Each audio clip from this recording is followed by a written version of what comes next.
गरीब की बारिश। शहर की कच्ची बस्ती में एक गरीब मजदूर कालू रहा करता था। कालू के घर में उसकी पत्नी जानकी थी। जानकी लोगों के घरों में झाड़ू पोछा करके कुछ पैसे कमा लेती थी और वहीं कालू किसी तरह मेहनत मजदूरी करके 2 वक्त की रोटी का जुगाड़ कर लेता था। कुछ दिनों से हो रही बारिश के कारण कालू की मजदूरी बंद हो गई थी। अरे जानकी, इस बार तो बरसात ने हद ही कर दी, रुकने का नाम ही नहीं ले रही। कुछ समझ में नहीं आ रहा, अगर इसी तरह काम पर नहीं गया तो 2 वक्त की रोटी का जुगाड़ कैसे होगा। अरे तुम चिंता क्यों करते हो, बारिश का क्या है, 1 आध दिन में रुक जाएगी और उसके बाद में फिर से काम शुरू हो जाएगा। अरे 3 दिन तो हो गए, बरसात तो रुक ही नहीं रही है और आगे भी रुकने के कोई आसार नहीं दिख रहे। तो क्या हुआ, तुम्हारा काम बंद हुआ है ना? मैं तो अभी भी लोगों के घर झाड़ू पोछा करने जाती ही हूँ। मेरे पगार से कुछ दिन तो निकल ही जाएंगे। अरे घर का खर्चा तो हम किसी तरह चला लेंगे जानकी, लेकिन ये जो छत टपक रही है इसका क्या करेंगे? ये बात तो आपकी सही है। हमारी झोपड़ी अब काफी पुरानी हो चुकी है और इसके छप्पर में भी कई सारे छेद हो गए हैं। रात भर पानी टपकता रहता है। अरे मैं भी इसी बात से बहुत परेशान रहता हूँ। कहीं किसी दिन ज्यादा बारिश आ गई तो हमारी झोपड़ी टूटकर बिखर ना जाए। राम राम राम, ऐसी अशुभ बातें क्यों करते हो? अरे ऐसा कुछ नहीं होने वाला। ये झोपड़ी ही तो हमारा सब कुछ है। अगर यही नहीं रही तो हम जाएंगे कहाँ? ठीक है जानकी, जब तुम्हारी पगार मिल जाएगी तो कुछ पैसे बचाकर झोपड़ी के छप्पर की मरम्मत करवा लेंगे। शायद हमारी परेशानी कुछ कम हो जाए। ठीक है जी, अब ना ज्यादा परेशान मत हो। ये लो, खाना खा लो और सो जाओ। सुबह मुझे भी जल्दी काम पर जाना है। जानकी और कालू अपनी झोपड़ी में सो गए। रात को अचानक से बहुत तेज बारिश शुरू हो गई। धीरे धीरे बारिश का पानी कालू की बस्ती में भरने लगा। पानी भरते भरते झोपड़ी के बाहर तक पहुंच गया था। सुबह के वक्त जब कालू और जानकी सोकर उठे, हे भगवान, ये क्या हो गया? बारिश का पानी तो हमारे घरों तक पहुंच चुका है। अब मैं काम पर कैसे जाऊंगी? रहने दो जानकी, तुम आज काम पर मत जाओ। ऐसे पानी से निकल कर जाओगी और बीमार पड़ गई तो लेने के देने पड़ जाएंगे। लेकिन अगर नहीं गई तो मालकिन लोग नाराज हो जाएंगे। आप जानते हैं ना, बड़ी मुश्किल से 1 दिन की छुट्टी भी नहीं देती है। अरे लेकिन जानकी, झोपड़ी के बाहर तो पूरी बस्ती में पानी भरा है, तुम जाओगी कैसे? जानकी जैसे तैसे करके काम पर चली जाती है, लेकिन अगले दिन फिर से बहुत ज्यादा बारिश होती है और बस्ती में ज्यादा पानी भर जाता है। आज तो मैं तुम्हें किसी भी तरह काम पर नहीं जाने दूंगा। अरे अगर तुम्हें कुछ हो गया तो क्या होगा? ठीक है, तुम ठीक ही कहते हो, आज नहीं जाती। अगर मालकिन नाराज हो गई तो मना लूंगी किसी तरह। अरे मनाने वाली क्या बात है? जब तुम बताओगी कि हमारी झोपड़ी में पानी भर गया है तो वो खुद ही समझ जाएंगे ना।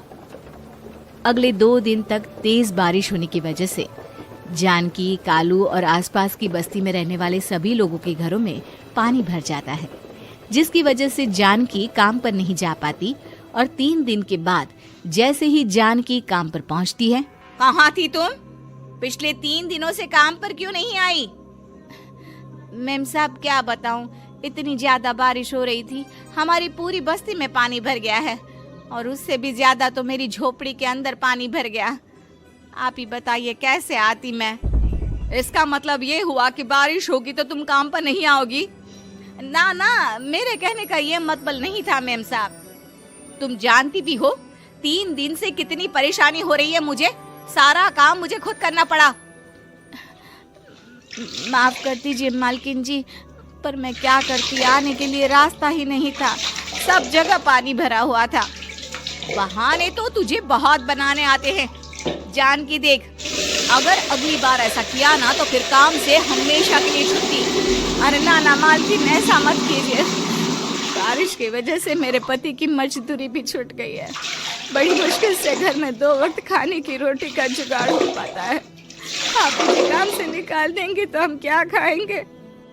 अगर इतनी ही चिंता है तो फिर रोजाना काम पर आया करो। चलो अब जल्दी से जाकर घर का सारा काम करो। बारिश रुकने का नाम ही नहीं ले रही थी। पूरे शहर में बाढ़ जैसे हालात बन गए थे, लेकिन नौकरी जाने के डर से जानकी किसी तरह रोज काम पर जाती थी। एक दिन जब जानकी काम करके अपने घर लौट आई तो अचानक उसकी बस्ती में कुछ लोगों का शोर सुनाई दिया। अरे लगता है बाहर कुछ हुआ है, मैं जाकर देखता हूँ। हाँ हाँ, पता तो कीजिए, ये बस्ती में लोग इतना शोर क्यों कर रहे हैं। बाहर जाकर कालू ने एक आदमी से पूछा, अरे क्या हुआ भाई, इतना शोर क्यों मचा रहा है? अरे क्या बताए भैया, अपने बस्ती के बाहर एक पुल टूट गया है और वहाँ पर एक कार फंसी है। थोड़ी देर में अगर किसी ने नहीं बचाया ना तो वो कार पानी में बह जाएगी। ये क्या कह रहे हो भैया, कार के अंदर कोई है क्या? हाँ, कोई औरत बैठी है, अकेली है, बहुत रो रही है बेचारी, मदद के लिए बुला रही है। अरे तो हमें जाकर उनकी मदद करनी चाहिए ना। अरे लेकिन इसमें बहुत खतरा है, हमें अपने आप को बचाना चाहिए। पानी कभी भी हमारी बस्ती की तरफ आ सकता है। अरे तुम्हें नहीं चलना तो मत चलो, लेकिन मैं तो जाकर उस औरत की मदद जरूर करूंगा। कालू उस जगह पर पहुंचता है जहां वो औरत कार में फंसी हुई थी। वहां पर पानी का बहाव बहुत तेज था और सारा पानी कालू की बस्ती की तरफ ही आ रहा था। कालू ने एक बड़ी सी रस्सी को पेड़ से बांध दिया और दूसरे सिरे को कार की तरफ फेंक दिया और उस औरत को रस्सी के सहारे बाहर आने के लिए कहा। तभी वहां जानकी भी दौड़ती हुई आई। अरे ये तो मेरी मालकिन है, जिनके यहाँ मैं काम करने जाती हूँ। अरे मैडम जी, आप डरिएगा मत, आपको कुछ नहीं होगा। आपकी गाड़ी को भी मैंने रस्सी से बांध दिया है। थोड़ी देर में पानी का बहाव कम हो जाएगा, फिर हम आपकी कार को भी बाहर निकाल लेंगे। क्या तुम जानकी के पति हो? हाँ हाँ, जानकी मेरी ही पत्नी है, आपके यहाँ काम करती है ना। लेकिन मेम साहब, आप यहाँ पानी में कैसे फंस गई? अब क्या बताऊं, मैं अपनी सहेलियों के साथ पिकनिक पर गई थी, वहीं से लौट रही थी। अचानक पानी का बहाव तेज हो गया और मेरी गाड़ी फंस गई। अरे कोई बात नहीं मालकिन, अब ना आप बिल्कुल सुरक्षित हैं। मैं तो बहुत बुरी तरह डर गई थी, कब से मदद के लिए चिल्ला रही थी, लेकिन कोई मेरी मदद के लिए नहीं आया। भला हो तुम्हारा पति का जिसने मेरी जान बचा ली। लेकिन जानकी, मैंने तुम्हारे साथ बहुत गलत व्यवहार किया। इतने खराब मौसम और बाढ़ में भी तुम्हें काम पर आने के लिए कहा, नौकरी से निकालने की धमकी भी दी, और तुमने मेरी जान बचाई। मुझे माफ कर दो। अरे कोई बात नहीं मालकिन, आपकी जान बचाना तो हमारा धर्म था। देखो जानकी, तुम्हारी झोपड़ी में जो भी नुकसान हुआ है उसके लिए मैं तुम्हें पैसे दूंगी। आज तुम्हारे पति ने मेरी जान बचाई है और आज के बाद मैं तुम्हें कभी भी नौकरी से निकालने की धमकी नहीं दूंगी। आज मैं तुम्हारी परेशानी को अच्छी तरह समझ चुकी हूँ। हम जैसे पैसे वाले लोगों के लिए अपने घर में बैठकर बारिश का मजा लेना बहुत आसान है, लेकिन तुम गरीब लोगों के लिए बाढ़ और बारिश काफी परेशानी खड़ी कर देते हैं। ये बात मुझे आज अच्छी तरह समझ आ गई है।